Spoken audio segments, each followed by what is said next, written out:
I can tell my honourable friend that my answer to that is a resounding no, I would not. And can I commend my honourable friend who has a proud record of defending our country, but he's raised an important point because, of course, the leader of the opposition has chosen just such a person. The plan to disband MI5, to disarm our police and to scrap our nuclear deterrent was endorsed by the right honourable gentleman's policy chief and even by his shadow chancellor. And again at the weekend we saw the right honourable gentleman refusing to say he would strike against terrorism, refusing to commit to our nuclear deterrent and refusing to control our borders. Keeping a country safe is the first duty of a Prime Minister. The right honourable gentleman is simply not up to the job. Jeremy Corbyn!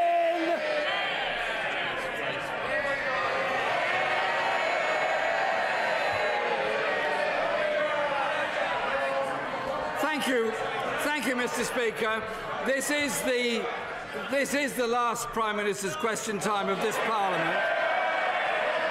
And I think it would be appropriate, Mr. Speaker, if we all paid tribute to those colleagues who have decided to leave the House at the end of this Parliament.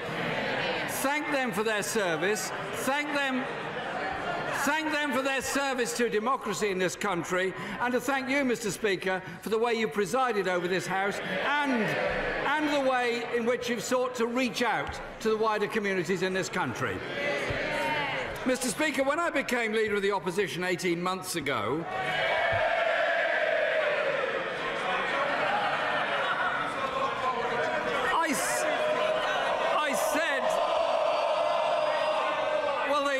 if they'll wait a moment, I'll explain what I'm about to say.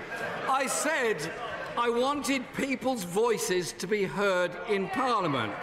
So, Mr. Speaker, instead of just speaking to hand-picked audiences who can't ask questions, I hope the Prime Minister won't mind if she answers some questions today from the public.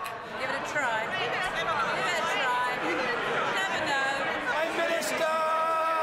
Well, can I just say to the right honourable gentleman on the National Health Service, our National Health Service is now treating more patients than it ever has before. We're seeing more people having operations, we're seeing more doctors, more nurses, more midwives, more GPs, and record levels of funding into our National Health Service.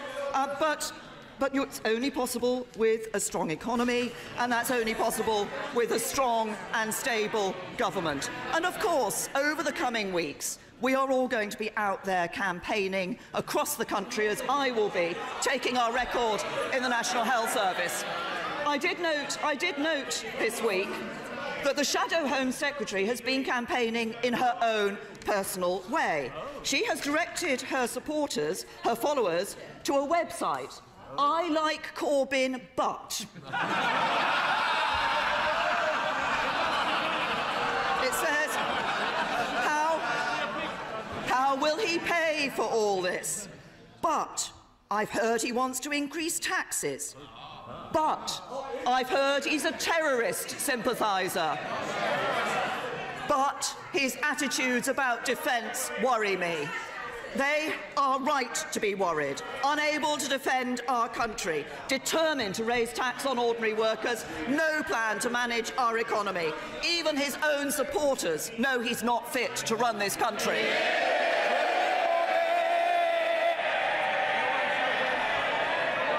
Mr. Speaker, my question was about the National Health Service and Sybil's concerns. The NHS hasn't got...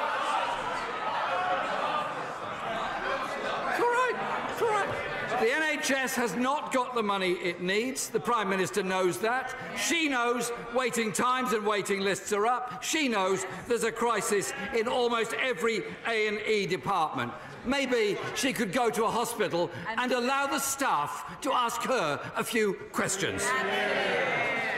Mr. Speaker, strong leadership is about standing up for the many, not the few. But when it comes to the Prime Minister and the Conservatives, they only look after the richest, not the rest.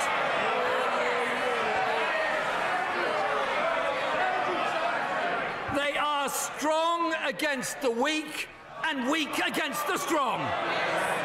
Far from building a strong economy, schools and our NHS are being cut. People can't afford homes. Millions can't make ends meet. That doesn't add up to a stronger economy for anyone. Mr. Speaker, the election on the 8th of June is a choice between a Conservative government for the few and a Labour government that will stand up for all of our people. Prime Minister!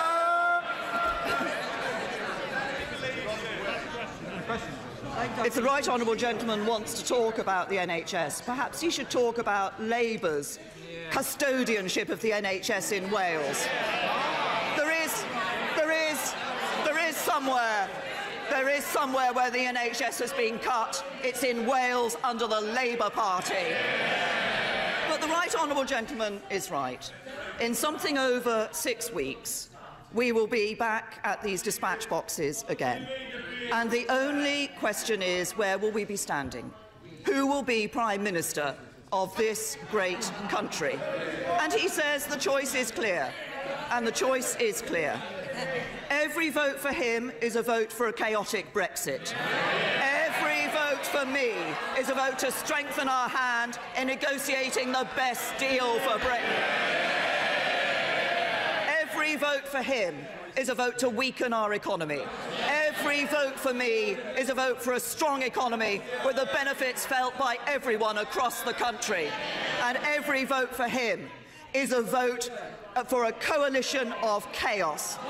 A weak leader propped up by the Liberal Democrats and the Scottish Nationalists. Every vote for me is a vote for strong and stable leadership in the national interest, building a stronger and more secure future for this country.